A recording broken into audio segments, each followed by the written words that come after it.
for Sinai's Liberation Day, and beyond its historic milestones, Sinai stands today as Egypt's premier frontier for the green economy.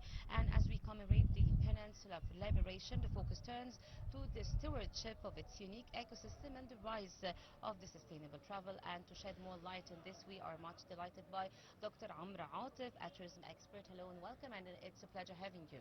Thank you. Thank you, Dr. On the occasion of the Sinai Liberation Day, how do you see the connection between protecting Sinai's land and preserving its natural heritage? I mean, both protecting Sinai's land and and preserving its natural heritage is important. And when you protect the land, you protect with it also the natural heritage, especially the corals, as an example, because actually corals had been abused in Sinai Peninsula for decades, especially with the mass tourism. So we need to work more on preserving the corals, because 1 centimeter of corals needs, I think, 10 years to grow. And that's why it's very important to protect the natural heritage in Sinai, and it comes together with protecting Sinai itself. So, Dr. Amr, also, as we know that Sinai is a meeting point of the mountains, the deserts, and the two Gulfs, how does this specific geography create a biodiversity hotspots like on any place in Egypt? Sinai is very special in lots of aspects, as you kindly mentioned. I mean, the sea meeting with the mountain, I mean, the geography of Sinai, you can't find it anywhere else, especially South Sinai. And this is not only from the modern days, it's since the ancient Egyptian times. I mean, that's why all the diversities in Sinai again needs to be protected, and it gives a good example for a special landscape. Yes, for sure. Also, how does the Sinai ecological importance rank to an international scale, particularly within the Middle East and the Red Sea resorts? Of course, I mean, Ras Mohammed comes on top of the list for diving and snorkeling. People come from all over the world to visit Ras Mohammed and to visit Sharm el-Sheikh. So that's very important spots in Sinai. The good thing is the tour operators now are putting Sinai, especially South Sinai, in their itineraries. So after they do the cruise, the Nile cruise, and after they visit Cairo, they go and visit Sinai as a relaxation trip after coming to Cairo or after visiting the archaeological sites. Yes, for sure. Can you please, Dr. Amr, highlight the most prominent nature reserves in South Sinai and the specific rare species that are designed to be protected there? You're talking about what should be protected in Sinai. I mean, the coral reefs comes on top of the list, and it needs to be protected because, unfortunately, with the mass tourism that happened in the 90s and the 80s and 90s, that affected negatively the corals in Sinai. So we need to be more specific and protect those corals, and it's a must. And this will happen when we start luxurious tours in Sinai, because the luxurious tours brings good income and at the same time protects the heritage or the corals in Sinai Peninsula. Especially that the travelers now are willing to spend more nights in Egypt after all the museums that has been built in Egypt, like the Grand Egyptian Museum, for instance, and the National Museum of Egyptian Civilization. So people need more time and more nights to spend in Egypt. That's the trend now. Also, travelers are coming to Egypt to see new discoveries. So within these new discoveries, we can accompany in the tour itineraries the visiting to Sinai, at the same time protect the corals and the heritage there. Yes, also moving to the ecotourism model in Sinai compared to traditional mass tourism, as you said. How would you define the ecotourism? Ecotourism is ecological tourism that protects the heritage and protects the resources. the touristic resources or the resources in general in Sana'a, including the water and including the corals.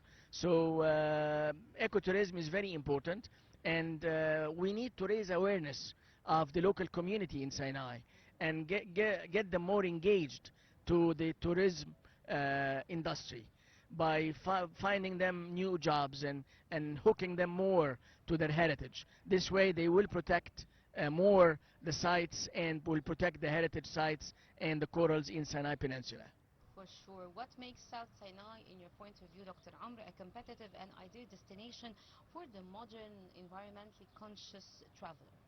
As you kindly mentioned, there are spots in Sinai that you don't see anywhere else. The color of the water and the corals that you see in Sinai. Again, I keep repeating the corals The because wellness retreats and the the and the St. Catherine Saint Catherine Monastery. Monastery, all those sites are needs to be protected.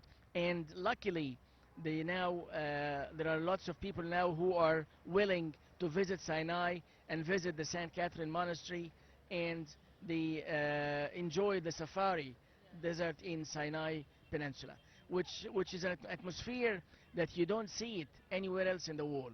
Yes, actually. How is the carrying capacity of a reserve calculated to ensure that the visitor numbers do not degrade fragile ecosystems like the coral reefs? We need to protect the corals more, and I think that will happen when we limit the number of those who would use the water facilities and diving and snorkeling and scuba diving and what have you, because this way the corals will be protected, and this way the gems that we have will be more taken care of. And this will happen when we increase the price of the trips a little bit, because with the mass tourism that happened in the 80s and the 90s, as you kindly mentioned, there were lots of abuse to the natural resources, especially in Sinai. So we need to work more on this, and this will happen through the raising awareness also of the local community in Sinai and get them more engaged to their heritage. Let us talk more about the role of the local communities, especially the Bedouins, play as a partners in sustaining and guarding these natural treasures. The Bedouins, as a matter of fact, I'm just ahead of the questions. The Bedouins and the local communities needs to be trained, especially in Sinai.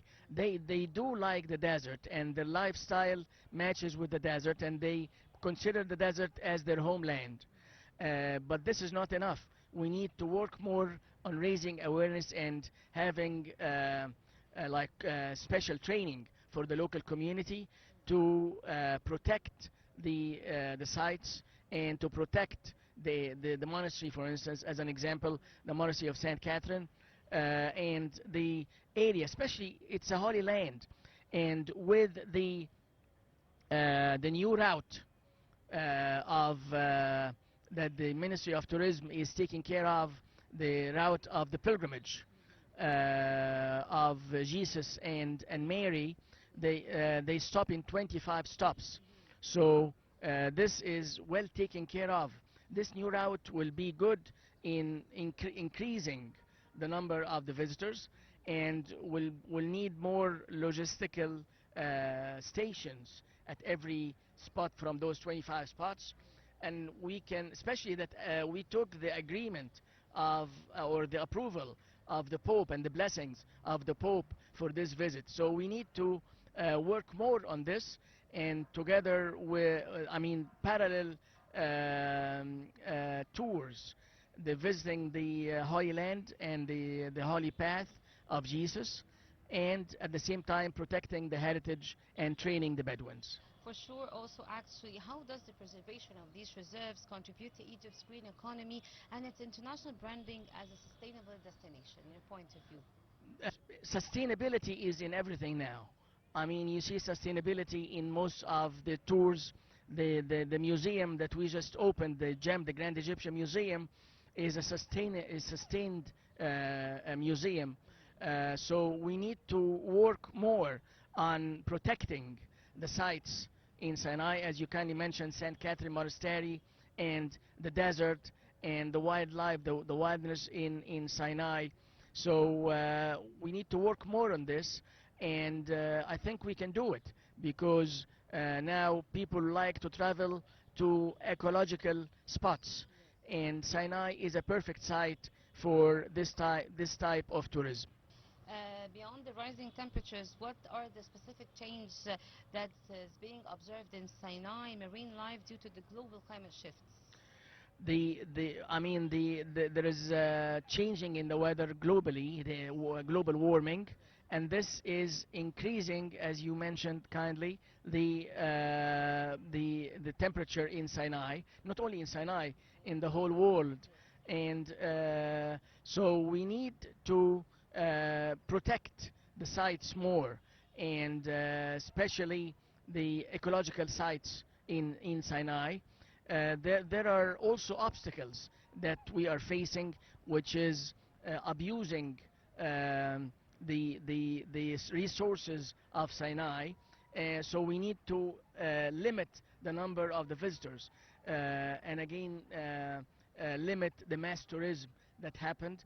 The tour itineraries can include Sinai in the visits, and at the same time we can increase the cost of the tours there, because the mass tourism abuses the site and doesn't have much benefit on the natural resources. Yes. Are there any modern technologies or digital monitoring systems currently being implemented to tackle the wildlife or to manage the visitor flow there in Sinai? I think the Ministry of Tourism and Antiquities are doing a great job in monitoring the sites in Sinai, and it's good that the media as well, you are kindly shedding the light on the importance of Sinai. So we need to have it more in the media, and we need also to work more on protecting the sites in Sinai.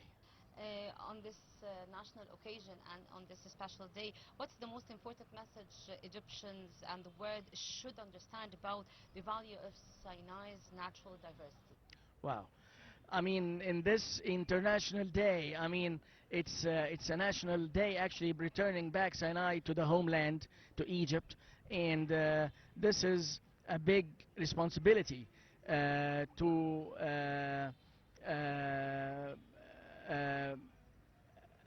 let Sinai back on the map of tourism in Egypt. So we need to work more on raising awareness of the local community. I think that's the most important thing at that matter. Not only the local community in Sinai, if we can say, but the local community in general, and get them hooked to jobs in tourism and in the ecological sites, so that they can protect it and take care of it. And this is a very important role of sustainability tourism in Egypt. What is the strategic vision for developing the research and scientific tourism in Sinai over the next decade, in your point of view? Over the next decades, again, protecting the sites, and we need to learn from the past. So we need to protect more the sites, and we need to work on raising awareness of the local community and training them together with protecting the sites. This should be our goal and our mission in the coming decades. How can the research and the scientific tourism in Sinai over the next decades can play an important role in such duties? If people liked the visit of Sinai and Sharm el-Sheikh, they can come back. And the sea tourism or the beach tourism is 85% of the tourism in the worldwide, and the archaeological site tourism is only 15%. In other words, if people come to Luxor, for instance, and liked it, they are not going to come back every year. But if they go to Sharm el-Sheikh as a resort and they liked it, they will come back every year, and it will be their summer the destination. So this is a good advertisement, and this is how can we increase the number of tourists that come to Egypt in general, with protecting the corals and the archaeological sites in Sinai, like St. Catherine Monastery and Ras Muhammad spot for snorkeling and scuba diving. Yes, in your point of view, Dr. Amr, do you think that the virtual reality and the AI can play an important role in increasing the number of travelers going to Sinai? Yes, sure. I mean, the How AI, can we use this? we can use it in promoting our sites more, and people come and they don't know what to expect. So if we give them an experience that they won't forget, Through they, the through virtual the reality, through the before they come, they yes, can come again. yes, and through doing webinars. Now webinars are important worldwide. Yes. So before travelers come to Egypt, they can have webinars and meetings, and this will promote the sites. They do that in lots of other countries, by the way, the webinars. So we need to expand more our webinars for promoting Sinai and South Sinai in particular. Dr. Amra Atef, thank you so much, the tourism expert, for being with us on Nile Cruise. Thank you. And it's a pleasure for your insightful information. Dear viewers, thank you so much for joining us. And a short break, and we'll be right back. So stay tuned on this special edition of Sinai's Liberation Day.